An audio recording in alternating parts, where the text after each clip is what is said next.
विश्वभरिका बौद्ध धर्मावलम्बीहरूले आज मे 24 तारिक आइतबारका दिन 2570औं बुद्ध जन्म जयन्ती दक्षिण कोरियाको राजधानी सौल लगायत देशभरिका बौद्ध गुम्बाहरूमा धार्मिक पूजाआजा र विभिन्न सांस्कृतिक कार्यक्रमहरूका साथ भव्य रूपमा मनाउँदैछन्। शान्तिका अग्रदूत भगवान बुद्धको जन्म, ज्ञान प्राप्ति र महापरिनिर्वाणको सम्झना स्वरूप र परम्परागत सांस्कृतिक गौरवलाई बचाइराख्न यो उत्सव मनाएको हो।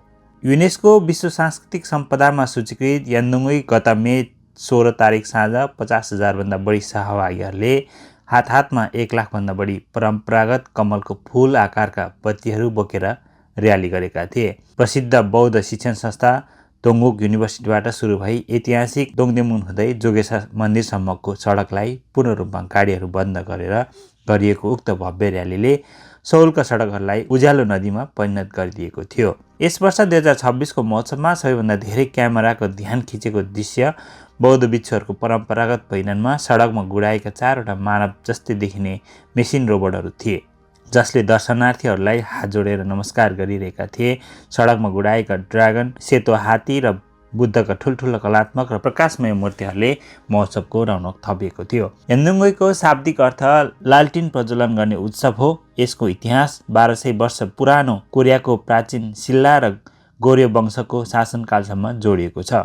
बौद्ध दर्शन अनुसार लालटिन बाल्नु भनेको अज्ञानता र कष्टको अन्धकारलाई चिर्दै बुद्धको ज्ञान, करुणा र बुद्धिमत्ताको प्रकाश फैलाउनु हो।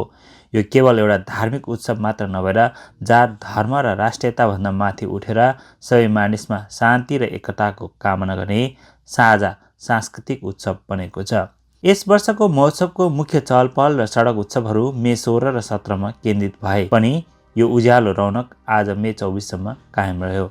आज बुद्ध जन्म जयन्तीको अवसरमा बिहानैदेखि सौलको प्रसिद्ध जोगेसा मन्दिर लगायत दक्षिण कोरियाभरिका सम्पूर्ण बौद्ध गुम्बाहरूमा विशेष धार्मिक पूजाआजा आयोजना गरेर यस वर्षको लोटस ल्यान्टर्न महोत्सवको औपचारिक समापन गरिनेछ।